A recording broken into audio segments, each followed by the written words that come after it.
Welcome back to Tips with Learn World. Today, we're really getting into something fascinating, figures of speech. That's right. You might know them as poetic devices, maybe literary devices, and, well, judging from the notes and things you sent over, it's clear you're keen to really get a handle on them. Yeah, they pop up everywhere. Exactly. So our mission today, give you that shortcut, help you get genuinely well-informed, find those little nuggets, and hopefully deliver some real aha moments about how language actually, works. And that's so important. It's not just about like memorizing a list. It's about understanding the effect, how these tools shape meaning, how writers use them. That's where the real clarity is, I think. Understanding the purpose, not just the label. Okay, let's just dive right in then. We all use these things probably without even thinking about it most of the time. Yeah, constantly. But what is it about them? What gives them that power? What exactly at their core are figures of speech? Okay, well, think of it like this. Language getting a bit of a creative makeover. A makeover, okay. Yeah, its whole purpose is to sort of enhance what you're saying, to make it more impactful, maybe more emotional, just to make a bigger impression. Right. It's basically language used non-literally, on purpose, to, boost the expression, evoke feeling, make a stronger effect. It's kind of like accessorizing an outfit, maybe, to make it more striking. Figures of speech do that for words. I like that, the accessorizing analogy. That works, so they're not just like little decorations, they're part of the whole effect. Precisely. Essential, really. But, okay, I've heard different terms thrown around. Figure of speech, poetic device, literary device. Are they just synonyms, or is there actually a difference? That's a really common question. And yeah, there is a difference, or maybe a hierarchy. Okay. Figure of speech is the big umbrella term. It covers everything. Gotcha. The main category. Right. Now, poetic device is when we're talking about poets using these figures, specifically in poems. And literary device is the term for when writers use them in prose, novels, essays, that sort of thing. Okay, so same tool, different context. Exactly. A simile is always a figure of speech. A poet uses it. Poetic device, novelist uses it, literary device. Right. But the goal is basically the same. Add beauty, depth, feeling. They're all in the same toolbox, just different compartments. Okay, that clears that up nicely. Now, here's where I think it gets really interesting, and maybe a bit of a head scratcher for a lot of us. Simile versus metaphor. Ah, yes, the classic pair. They seem so close, but that difference matters, right? What's the core distinction we need to nail down? Absolutely. Let's tackle that. It's foundational. So a simile, it's a direct comparison between two unlike things. And here's the absolute giveaway. It always uses the words as or like. Okay, as or like. That's the flag. That's the flag. Its job is pretty simple. Help you visualize something, understand a quality by comparing it to something familiar, as sly as a fox. Right, or strong as an ox. Exactly, or runs like the wind. It makes a direct link. You sent that article on climate change. It had that phrase, the warming planet breathes like a fevered giant. Oh yeah, I remember that. Powerful stuff. It really is. Creates an instant unsettling picture, doesn't it? Definitely.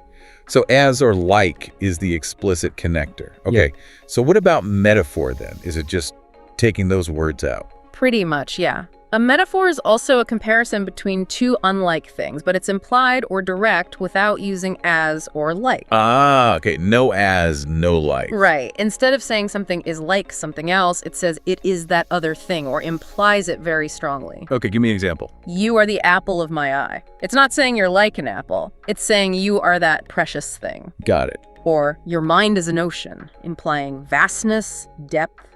Shakespeare's All the World's a Stage. And all the men and women merely players? Yeah. He's not saying life is like a stage. He's saying it is a stage, framing it differently. It's a shift in perspective, not just a simple comparison. And I remember reading about extended metaphor. What's that about? How does that work? Right. So an extended metaphor takes that initial comparison and runs with it. It's used throughout a whole poem, maybe a paragraph, a big chunk of text. So it keeps going. It keeps going, yeah. It builds on the first comparison. You mentioned Maya Angelou's When Great Trees Fall. Yes. Their great trees consistently mean great people, and fall consistently means to die. It's sustained throughout. Aye. And that lets her explore grief and loss in a really rich, layered way. It embeds the comparison deeply, much more than just one line could. That's really effective. So, okay, beyond just painting pictures, what does this actually do for us, the listener or reader? Why pick one over the other? Well, Both are incredibly powerful for understanding abstract ideas through concrete things we know. Right. Similes are great for those quick, clear links. Bang! You see it. Metaphors, though, they can be subtler. They can frame how you see something, persuade you almost without you noticing. By saying X is Y, it asserts an identity, a deeper truth, maybe. And the extended one. That allows for really sustained emotional impact, a deep dive into one particular comparison, exploring all its angles. It's all about shaping perception, really. Okay, so we've seen how language makes images. Now let's tune into the sounds, the sort of hidden music. The sound devices, yes. These three often get tangled up: alliteration, consonants, and assonance.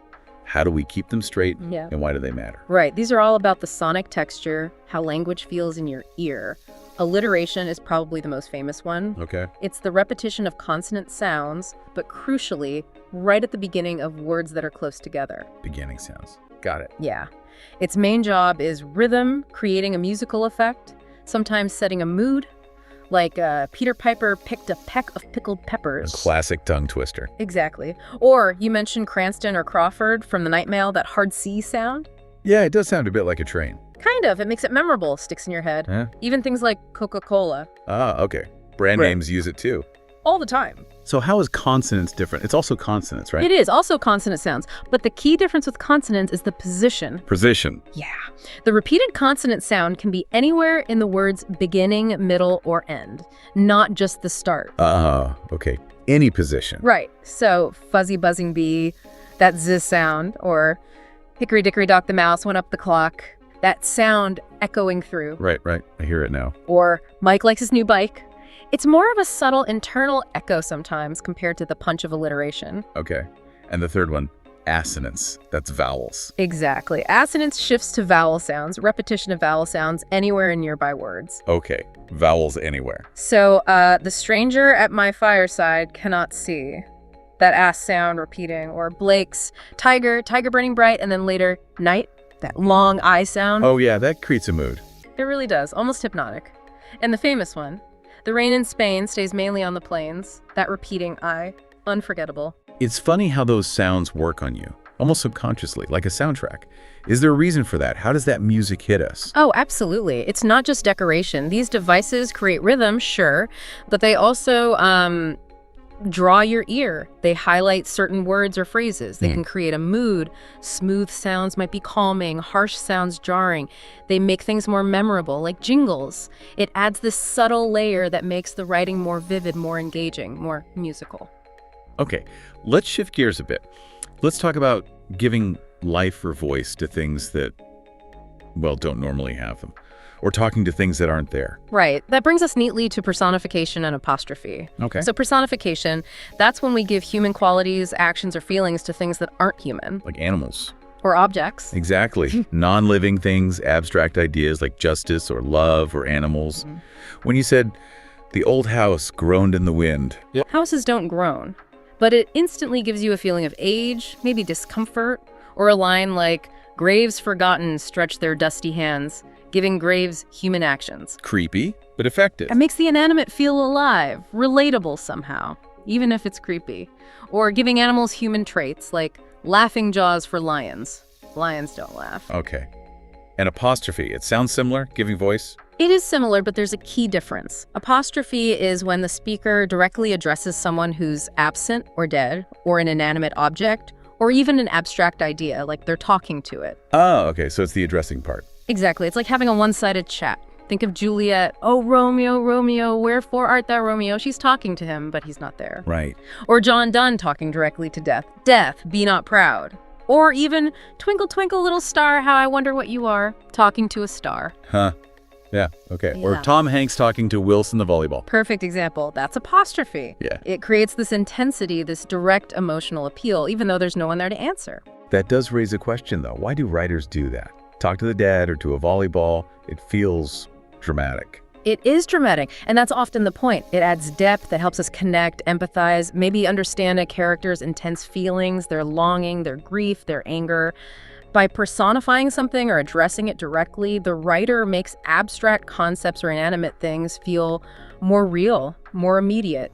it draws us right into that emotional space. Okay, let's move on to two devices that kind of mess with scale and expectation. Exaggeration and then outright contradiction. Good pairing. So first, hyperbole, which is basically just exaggeration, big time. Right, going over the top. Exactly. For emphasis, or maybe for humor, it's an overstatement, and crucially, it's not meant to be taken literally. Okay. Its job is to emphasize something strongly, create a huge impression, like saying, I'm so hungry I could eat a horse. Yeah, nobody actually thinks you're going to eat a horse. Right. Or Wordsworth seeing 10,000 saw I at a glance about daffodils. Probably not literally 10,000. Just meant a lot. A whole lot. Or Lady Macbeth saying, all the perfumes of Arabia will not sweeten this little hand.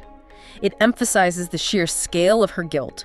It grabs your attention because it's so extreme. Okay, so that's making things huge. What about the opposite end? Oxymoron. Right, oxymoron. This is where you take two words with opposite or contradictory meanings, and you stick them right next to each other, side by side, in one phrase. Okay, like what? Like jumbo shrimp. Jumbo means huge, shrimp means small. Yeah. Or bittersweet, living dead, pretty ugly. You mentioned the title, A Considerable Speck. Yes. Considerable means noteworthy, significant. Speck means tiny. Putting them together forces you to think. How can a tiny thing be significant? It creates this little jolt, this paradox in miniature. It's really interesting how they achieve impact in totally opposite ways. One blows things up, the other jams contradictions together. But both definitely make you stop and think. They absolutely do. They disrupt how we normally process language. Hyperbole grabs you with scale. Oxymoron grabs you with that internal clash, that contradiction. It forces you to resolve it, or at least ponder it. Think of loving hate. How can that be? It suggests a really complex, conflicted emotion. So both, in their own ways, make language more memorable and more thought-provoking. Right. Okay, now let's look at some figures that are maybe a bit more subtle. Playing with structure, or hinting at meanings hiding beneath the surface. Good transition. Let's start with enjambment. This is more about structure, how lines flow in poetry. Okay. It's when one line of poetry runs onto the next line without any punctuation mark at the end. No comma, no period, nothing. So the thought just keeps going. Exactly. It creates flow, maintains continuity, it can affect the rhythm, make you read faster maybe, or link ideas across lines in a specific way. You gave that example. Peace blooms slowly and always irregularly. Spaces fill with a kind of seething electric vibration. See how irregularly just flows into spaces fill, no stop sign. It mimics that slow, continuous blooming and filling. That is subtle, but effective. Okay, what about paradox? Now, I sometimes get this mixed up with oxymoron. Help me out here. Very common confusion. Easy mix-up. Okay, remember, oxymoron is two contradictory words side by side. Right, jumbo shrimp. Exactly. Paradox, on the other hand, is a contradictory statement or idea. It seems illogical, maybe self-contradictory on the surface, but when you think about it, it reveals a deeper truth. Ah, okay, a whole statement, not just two words. Right, like you have to be cruel to be kind. Sound contradictory, right? How can cruelty be kind? But it suggests sometimes tough love or a painful action is necessary for a good outcome later. Or, this is the beginning of the end. It captures that turning point feeling. Or that line about graves forgotten stretch their dusty hands. The paradox is people having no claim to past memories, but still clinging to them. It makes you pause and unpack the hidden meaning. So, just to lock it in, oxymoron, contradictory words together. Paradox, contradictory idea or statement that holds a deeper truth, like a mini riddle. That's a great way to put it. One's wordplay, the other's thought play. Exactly. Okay, cool. And then there's imagery.